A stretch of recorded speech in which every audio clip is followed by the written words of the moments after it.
Le fuseau neuromusculaire, le FNM. Le fuseau neuromusculaire. Je n'arrive pas à prononcer. Le fuseau neuromusculaire est un propriocepteur. Il appartient à la proprioception, on va voir pourquoi. Parce que c'est un récepteur qui est situé dans les tendons et dans les fibres musculaires. C'est un propriocepteur de bas seuil. S'il vous plaît, faites les caractéristiques. Il faut les apprendre. De bas seuil, il est sensible à l'étirement musculaire. Il se caractérise par une innervation sensitive et motrice. Ah, là, ça commence à se compliquer. Il possède une innervation sensitive. D'accord. Et une innervation motrice. Il est impliqué dans le tonus musculaire et la motricité. Donc, il est impliqué dans la motricité, mais il est surtout impliqué dans le tonus musculaire. Qui peut me définir le tonus musculaire? Le tonus musculaire, c'est cette petite contraction que le muscle a au repos. Votre muscle, même au repos, il a une certaine contraction. Pourquoi? Pour ne pas se dilater. On va voir pourquoi qui repasse le cours. Pourquoi? Est-ce que vos muscles travaillent? Vos muscles travaillent ou là? Si. Ils travaillent. Ils travaillent pour pouvoir lutter contre le poids. Contre le poids du muscle lui-même. Et contre le poids du membre. On va te dire que tu as 14 kilos. Tu es توزني 60 bon. انت vous faites 45 ولا le poids تاعكم. D'accord. هذاك le poids تاعكم. ماشي يجي غير في فراسكم كاش 5 6 كيلو في يديكم 2 كيلو 2 كيلو. D'accord. Donc هذاك le poids تاع votre membre, il est porté par le muscle. Donc si le muscle ne se contracte pas, il va être dilaté. Il va être dilaté. Il va être déchiré par le poids du muscle, des os, des articulations, de toute la viande, de toute la graisse qui est contenue dans le membre. D'accord? Donc il est toujours en train de se contracter au repos pour pouvoir se porter et porter le membre qu'il supporte. Maintenant, c'est quoi la question? La question c'est comment cet étirement du muscle arrive à le faire contracter. D'accord? D'ailleurs, on est en train de vous dire que l'étirement, puisque le muscle a un poids, il est en train d'être étiré, comment l'étirement du muscle arrive à le faire contracter pour lutter contre cet étirement. Le muscle lutte contre son propre étirement. Le muscle lutte contre son propre étirement pour ne pas se déchirer, pour ne pas se dilater. Donc quand je tire sur un muscle, il va répondre par un étirement. Il va répondre par une contraction. Il va se contracter pour ne pas se dilater, pour ne pas se déchirer. On va voir le fuseau neuromusculaire. C'est un récepteur très bien différencié situé dans la partie charnue des muscles striés squelettiques. Donc il est situé où? Dans le muscle strié. Dans le muscle strié. Voici le fuseau neuromusculaire. Donc regardez. Tout ça, c'est un muscle. Le muscle est constitué par un ensemble de fibres musculaires. Donc, c'est des petites fibres musculaires. Les fibres musculaires, elles vont recevoir des messages moteurs à partir des motoneurones alpha. Avec un accent du motoneurone alpha. Mais en plus, le rôle des motoneurones alpha, c'est quoi? C'est d'émettre. Les motoneurones alpha naissent au niveau de la corne antérieure de la moelle épinière. Ils vont envoyer des messages moteurs, racine antérieure, puis plexus, puis nerf. Et la fibre nerveuse, au niveau de la fibre nerveuse, ils émettent des messages pour faire une contraction. C'est les motoneurones alpha qu'on connaît tous. En plus des motoneurones alpha, il y a d'autres motoneurones. Il y a d'autres motoneurones, des neurones moteurs, qui s'appellent les motoneurones gamma. Les motoneurones gamma. Les motoneurones gamma qui sont spécifiques aux fuseaux neuromusculaires. Ils vont se déposer, ou là, ils vont créer des terminaisons au niveau des fibres musculaires situées dans le fuseau neuromusculaire. Les motoneurones gamma sont spécifiques au fuseau neuromusculaire. D'accord? Très bien, très bien, très bien. Donc, de quoi est constitué ce motoneurone, ce fuseau neuromusculaire? Il est constitué de fibres musculaires. Les fibres musculaires intrafusales. Des fibres musculaires situées à l'intérieur du fuseau neuromusculaire. Donc, dans un muscle, j'ai des fibres musculaires extrafusales à l'extérieur du fuseau neuromusculaire et j'ai des fibres musculaires intrafusales situées à l'intérieur du fuseau neuromusculaire. Donc, je vais voir maintenant la constitution du fuseau neuromusculaire. Je commence par les fibres nerveuses qui sont appelées fibres nerveuses intrafusales. Une capsule qui les recouvre, des terminaisons sensitives. Des terminaisons sensitives. Une terminaison sensitive, c'est quoi? C'est une terminaison nerveuse qui est liée à une fibre sensitive. Une fibre sensitive qui va monter, qui va faire monter des messages sensitifs au centre supérieur. Des axones efférents et afférents, les fibres, les messages afférents. Les messages afférents, c'est les messages des terminaisons nerveuses sensitives. Les messages efférents, les axones efférents, c'est les messages qui apportent des messages moteurs. Des messages moteurs. Terminaison des motoneurones gamma. Terminaison des motoneurones gamma. Donc si on récapitule, c'est quoi le fuseau neuromusculaire? C'est une capsule à l'intérieur de laquelle il y a des fibres musculaires. On les appelle les fibres musculaires intrafusales. Donc on a une capsule et des fibres musculaires. Ces fibres musculaires sont liées à deux types de terminaisons nerveuses. Des terminaisons nerveuses sensitives. Les terminaisons nerveuses sensitives qui sont liées aux fibres nerveuses afférentes. Aux fibres nerveuses afférentes. Et elles sont aussi liées à des fibres motrices. Des fibres motrices qui sont les terminaisons nerveuses des motoneurones gamma. Des motoneurones efférents gamma. Donc, je vais les constitutions du fuseau neuromusculaire. La capsule, les fibres musculaires intrafusales, les terminaisons nerveuses sensitives, les terminaisons nerveuses des motoneurones gamma. Très bien, très bien, très bien. Le FNM est constitué de structures encapsulées de forme allongée. Chaque fuseau se compose de 3 à 10 fibres musculaires, intrafusales bien sûr. Les fibres intrafusales présentent des extrémités riches en myofilaments, des filaments nerveux, des filaments musculaires, les myofilaments, filaments d'actine, filaments de myosine.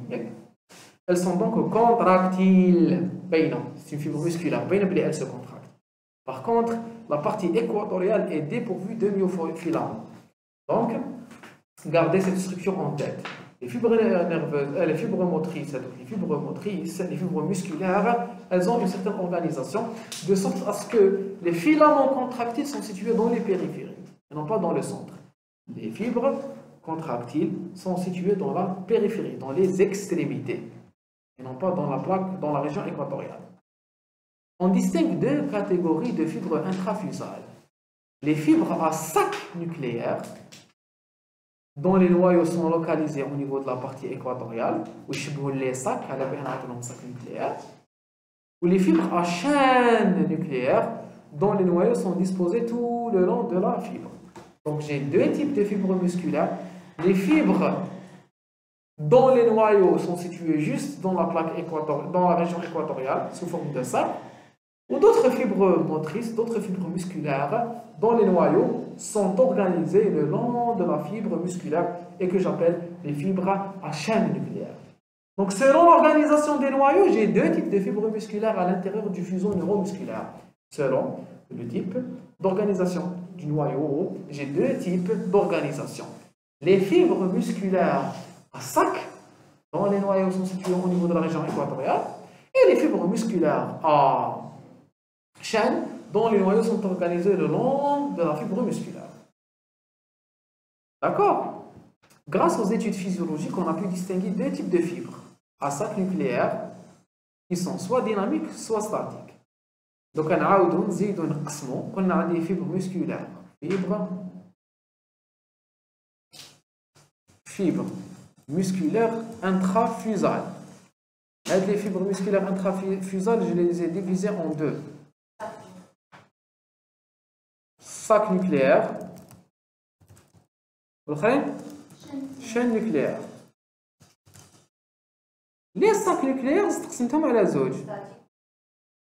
dynamique ou statique. Classe? Vous êtes d'accord?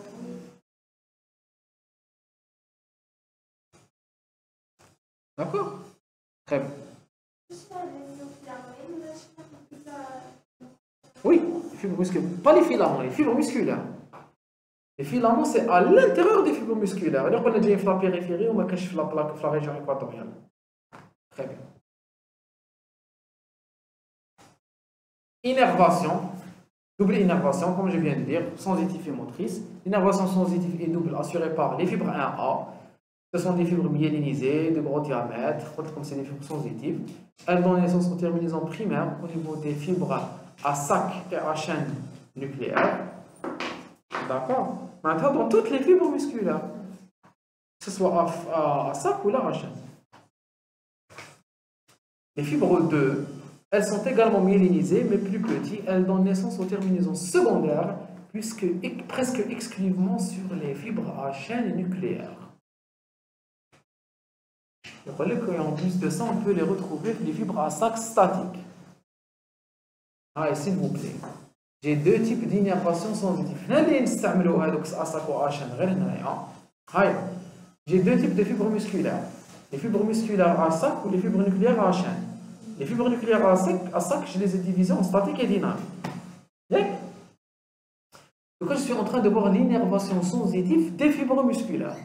Voilà, ils reçoivent deux types de terminaisons nerveuses. Les terminaisons nerveuses 1A, les terminaisons nerveuses 1A, que je retrouve haut dans toutes les fibres intrafusées. Qu'elles soient H5 ou la Hn, je vais y retrouver des terminaisons nerveuses de type 1A. Les terminaisons nerveuses de type 2, je ne les retrouve que dans les fibres à chaîne nucléaire. À chaîne nucléaire. Avec quelques fibres à sac statiques. Principalement au niveau des fibres à chaîne nucléaire. Classe? L'innervation motrice, elle est assurée par les fibres gamma, provenant des motoneurones gamma, localisées au niveau de la moelle épinière. Ces fibres vont se terminer sur les extrémités contractiles, puisqu'on appelle les filaments générés les extrémités. Donc c'est ici que vont s'orienter les fibres gamma. Elles vont se terminer sur les extrémités contractiles des fibres à sac et à chaîne, dans toutes les fibres intrafusables, qu'elles soient à sac ou à chaîne. Les motoneurones gamma constituent le système fusomoteur par opposition au système squelettomoteur, représenté par les motoneurones alpha. Les motoneurones alpha, c'est les neurones moteurs classiques. C'est les neurones dont la contraction aboutit au mouvement segmentaire, au mouvement des os. Elles appellent squelettomoteur. Le but de la stimulation des motoneurones alpha, c'est quoi? C'est la mobilisation du squelette. Les motoneurones gamma, leur but, ce n'est pas de mobiliser le squelette, mais de maintenir un tonus pour lutter contre la dilatation et le déchirement du muscle. Donc j'ai deux types de fibres nerveuses motrices, les fibres gamma, les motoneurones gamma et les motoneurones alpha. Les motoneurones alpha sont squelettomoteurs. Leur stimulation aboutit à la contraction musculaire qui aboutit au mouvement segmentaire du squelette. Ou les motoneurones gamma, donc ils sont appelés fusumoteurs, et dont la contraction aboutit, à un maintien du tonus musculaire. Voilà. Fonctionnement. Le fuseau neuromusculaire est excitable de deux façons. Soit par un étirement du muscle dans lequel il est inclus, soit par une contraction isolée des extrémités des fibres intrafusales, entraînant un étirement de la portion médiane réceptrice. Donc, regardez ce qui va se passer.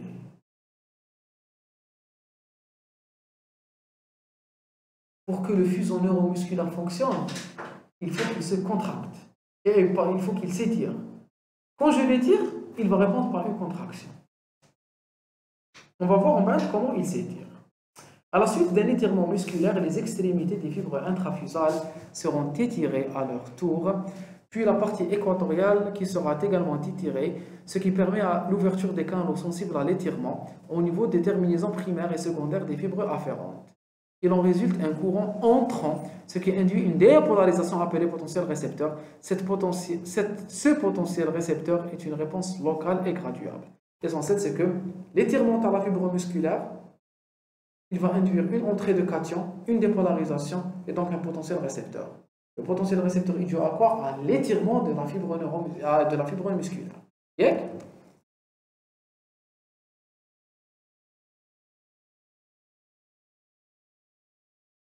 Fibre neuromusculaire, les canaux ioniques sensibles à l'étirement dans les terminaisons nerveuses sensorielles sont liés au cytosquelette par la protéine spectrine. Mais tout ça très rapidement, l'étirement de la fibre musculaire va étirer les terminaisons nerveuses qui sont fixées sur la fibre musculaire. C'est exactement la même chose que le récepteur de Pacini. Il sera un étirement de la capsule de Pacini, il sera un étirement de la plaque équatoriale, de la région équatoriale de la fibre musculaire. L'étirement il va aussi étirer les fibres nerveuses sensitives. Puisqu'il va les étirer, hop, il y aura une ouverture des canaux, étirement dépendant, entrée des cations, dépolarisation, potentiel récepteur, potentiel d'action. Le potentiel récepteur dépolarisant enregistré dans les fibres sensitives de type 1A, innervant le fuseau neuromusculaire, est proportionnel à la fois à la vitesse et à l'amplitude de l'étirement musculaire. Parallèle au myofilament, lorsque l'étirement est maintenu à une longueur fixe, l'amplitude du potentiel récepteur revient à une valeur inférieure. Maintenant, c'est des récepteurs dynamiques ou statiques? Dynamiques. Lors de l'étirement, il s'ouvre. Lorsque je maintiens l'étirement, il s'arrête. Enregistrement en patch clamp, c'est A ou B. Ou B, c'est classique. Hein? J'augmente le stimulus, j'ai des potentiels récepteurs. C'est des étirements. Enregistrement en patch clamp d'un seul canal sensible à l'étirement dans les myocytes. Une pression est appliquée à la membrane de la cellule réceptrice par aspiration. Au repos, le canal s'ouvre sporadiquement pour de courts intervalles de temps. Quand une pression de la membrane est appliquée, augmente, le canal s'ouvre de façon plus fréquente et reste à l'état ouvert plus longtemps. Cela permet à plus de courant à entrer dans la cellule réceptrice, entraînant des niveaux plus élevés de dépolarisation. Regardez s'il vous plaît. Dans cette partie, je suis en train d'étudier le comportement des fibres nerveuses, de toute la fibre nerveuse, suite à la contraction ou à l'étirement. Suite à l'étirement de la fibre musculaire. Donc on vous dit que je prends la plaque, que je prends la région équatoriale, que je l'étire, et que lorsque j'étire cette région équatoriale, il y aura un étirement de la fibre nerveuse. L'étirement de la fibre nerveuse va ouvrir les canaux. L'ouverture des canaux va faire entrer des ions. Là, d'accord. La deuxième expérience, cette deuxième partie, regardez ce qu'il a fait. Il a fait l'expérience de patch clamp. C'est quoi le patch clamp? C'est le fait de prendre une partie de la membrane. Une seule partie de la membrane qui contient un seul canal pour étudier le canal. Qu'est-ce qu'il a remarqué lorsqu'il a étudié le canal? Il a remarqué que ce canal, spontanément, sans aucun étirement, sans aucune stimulation, il peut s'ouvrir, spontanément. Il y a le quatrième. Mais lorsque j'étire la bulle d'un patch clamp, lorsque j'étire la membrane, il va s'ouvrir plus longtemps et il va permettre à plus de cations d'entrer. Et donc, il va se dépolariser d'une façon plus importante. Donc, on va dire, c'est quoi la conclusion de cette expérience? C'est que le canal, il est étirement dépendant. Lorsque je l'étire, il va s'ouvrir et lorsqu'il s'ouvre, il va faire entrer plus de cations. Plus de cations, plus de stimulation, plus de potentiel repos, plus de potentiel d'action. C'est une étude d'un seul canal. C'est l'étude de toute la fibre nerveuse qui contient des milliers de canaux. Très bien, très bien. L'essentiel, c'est quoi le résultat de la planche? C'est que lorsque j'étire la fibre musculaire, il y aura des canaux qui vont s'ouvrir. Quand les canaux vont s'ouvrir, il y aura une entrée de cation, une dépolarisation, et un potentiel récepteur et un potentiel d'action. D'accord? Très bien.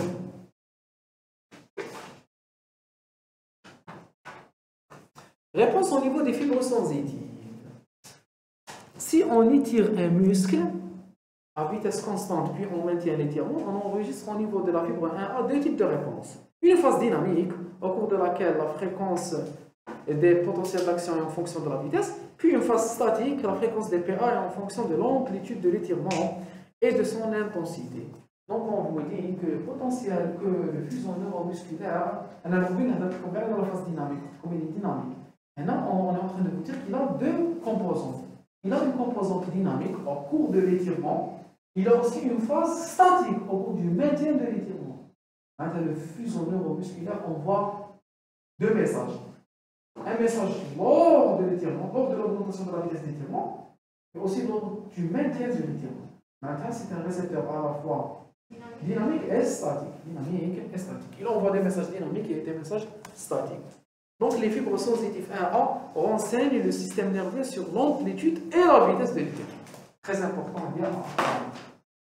Les fibres sensitives 1A, les fibres sensitives 1A qui sont liées, les fibres sensitives 1A qui sont liées au fuseau neuromusculaire font arriver au système nerveux central ou la transmettre au système nerveux central des messages sensitifs dynamiques et statiques. Maintenant, dynamique sur la vitesse de l'étirement et statique sur l'amplitude de cet étirement. Nice.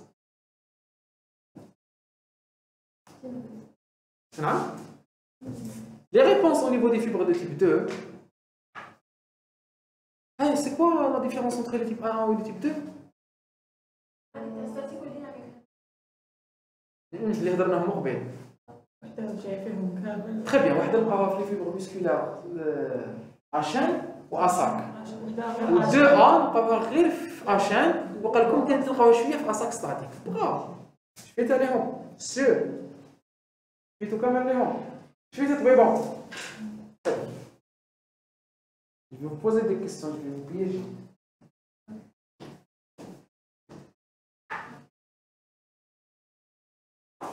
Seule la phase statique est observée. Les réponses au niveau des fibres de type 2, seule la phase statique est observée et la fréquence des potentiels d'action est proportionnelle au degré de l'étirement. Donc les fibres de type 2 renseignent uniquement sur l'amplitude. S'il vous plaît, Hadia à apprendre par cœur.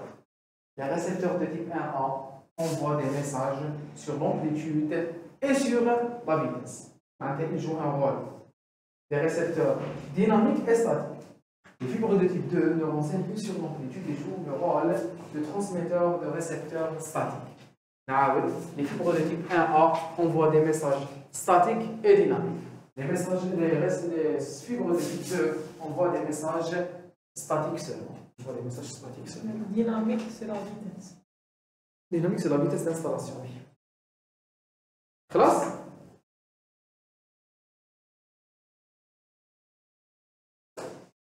Voilà. Chauffe. Là, je vais étudier les deux fibres en même temps. Vous voyez? Moi, je me rappelle comment comme ça. Il faut me le dire, d'accord? Donc, regardez.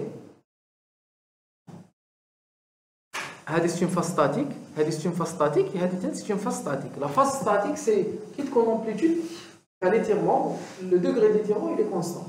Ou les phases dynamiques qui connaissent ou les qui connaissent. D'accord? Donc, regardez, les fibres au cours des phases statiques, au cours de cette phase statique, la fibre 1A ou la fibre 2 vont émettre les mêmes potentiels d'action. Parce qu'on est dans la phase statique. On est dans la phase statique. D'accord? Très bien. On va. Ou les deux, ils ont cette fonction statique. Je vais faire un raccourcissement. Une phase dynamique. Une phase dynamique. Regardez, le changement au niveau de la fibre 1A est clair.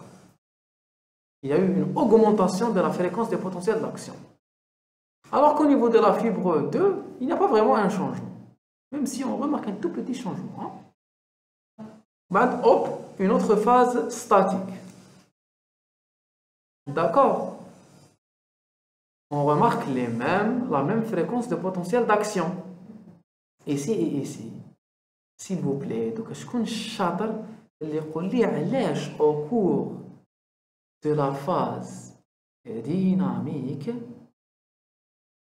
j'ai observé un tout petit changement sur les fibres 2 alors que j'ai dit qu'au niveau des fibres 2 il y a une composante statique.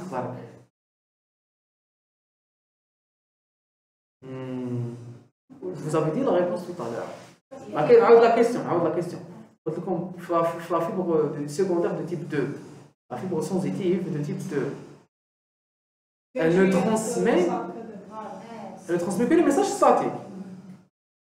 Voilà, au cours de la phase dynamique, il y a eu un petit changement.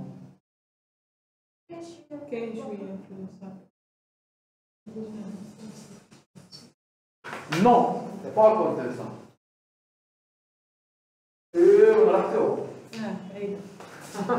C'est pas ça, hein. C'est parce qu'elles envoient des messages statiques qui reflètent l'intensité. Pour des intensités différentes. La fibre de type 2, est-ce qu'elle va envoyer la même fréquence de potentiel d'action? Non. C'est une phase statique. Regardez. C'est une phase statique ou c'est une phase statique. Ça, regardez la fréquence ici et ici, ce n'est pas la même. La fréquence ici est plus importante parce que l'intensité est plus importante. Donc, l'augmentation progressive de la fréquence des potentiels d'action, elle n'est pas due à l'augmentation de la vitesse, elle est due à l'augmentation progressive de l'intensité. Parce que l'intensité est en train de changer. Donc, تزيد معاها شوية حتى تلحق la nouvelle fréquence. Elle est statique, elle ne détecte que l'intensité. L'intensité est en train de changer. Donc, elle détecte ces variations d'intensité. Alors que la fibre 1A, puisqu'elle a une composante dynamique, est statique. هنا تخدم غير بالstatique. وهنا تخدم غير بالstatique. Donc, les deux phases statiques, ici et ici, j'aurai le même enregistrement dans la NA et dans la 2. Dans la NA et dans la 2. Parce que les deux ne sont en train d'enregistrer que la phase statique. Alors que la phase dynamique, regardez ce qui se passe au niveau de la fibre 1A. La fréquence des potentiels d'action va augmenter d'une façon importante. Ils deviennent trop rapprochés. وبعد juste ما تخلص la phase dynamique يعاودوا ينقصوا. Donc يكونوا هابطين يطلعوا بزاف وبعد يعاودوا ينقصوا شويه. علاش يطلعوا بزاف la phase dynamique? Parce qu'elle est en train de jouer le rôle de deux récepteurs, le récepteur statique ou le récepteur dynamique. اللي بيزيدوا بزاف les potentiels d'action. خلاص statique برك. Est-ce que vous avez compris? Donc, l'augmentation de la fréquence des potentiels d'action, elle est claire. Parce qu'elle a une composante dynamique qui est en train de détecter les vitesses. En dehors des phases dynamiques, elle va jouer le même rôle que la fibre 2. Au cours des phases dynamiques, la différence entre les deux va être flagrante, elle va être apparente. Très bien. وبعد نعاود نبدا نهبط l'intensité. Regardez, la chute elle sera très importante. La fibre 1A. Parce qu'il y aura une inhibition très importante les potentiels d'action. Pour qu'elle puisse informer la composante dynamique. Elle va annuler la fonction statique. Alors que juste parce que l'intensité va être la phase statique. Elle va jouer son rôle statique ou elle vient jouer son rôle statique. Est-ce que vous le rôle de la présence de deux fibres? Très bien, très bien, très bien. Rôle de l'innervation gamma. Il est mis en évidence en stimulant les fibres gamma du fuseau neuromusculaire et en enregistrant en E1 normalement, E1, et en enregistrant l'activité au niveau des fibres 1A et 2. L'activation des motoneurones gamma causent la contraction et le raccourcissement des régions polaires des fibres intrafusales, lesquelles à leur tour étirent la région centrale équatoriale. Il en résulte la modification de la perméabilité primaire et secondaire, d'où la naissance d'un potentiel repos entraînant la naissance d'un potentiel d'action au niveau de 1 et de 2. A l'inverse, un raccourcissement du fuseau se traduit par une diminution momentanée de la fréquence de décharge dans les terminaisons primaires. Dès l'arrêt du raccourcissement, les influx réapparaissent dans la fibre 1A en une fraction du second. Ainsi, les terminaisons primaires apparaissent extrêmement sensibles et informent fidèlement le SNC de toute variation de la longueur survenant dans le fuseau neuromusculaire. C'est quoi le rôle des motoneurones gamma maintenant? Parce qu'ils n'ont pas parlé de ce réflexe. Le motoneurone gamma émet des messages nerveux moteurs. Le motoneurone gamma, c'est un message moteur. Le motoneurone gamma se termine au niveau des extrémités des fuseaux. Où est le motoneurone gamma? Au repos, ils envoient des messages électriques aux terminaisons du fuseau neuromusculaire. Et quand ils envoient les messages, ils vont provoquer la contraction. En provoquant la contraction, ils vont eux-mêmes étirer le fuseau neuromusculaire. Et en l'étirant, elles vont envoyer des messages sans étirer à travers les fibres 1A vers le système nerveux central. Et le système nerveux central sera conscient de la présence de ces muscles. D'accord? Parce qu'on va voir plus tard, les réflexes, qu'il y a que la contraction spontanée des motoneurones gamma qui induit l'étirement du muscle va aussi stimuler la contraction du muscle. Il marque le comorbide pour qu'il ne se dilate pas, pour qu'il ne se déchire pas. Donc les motoneurones gamma ont une contraction, ont une émission spontanée, ils envoient des messages électriques spontanés aux terminaisons nerveuses du fuseau neuromusculaire pour induire des petits étirements au repos. L'organisme, il sent la présence de ces muscles.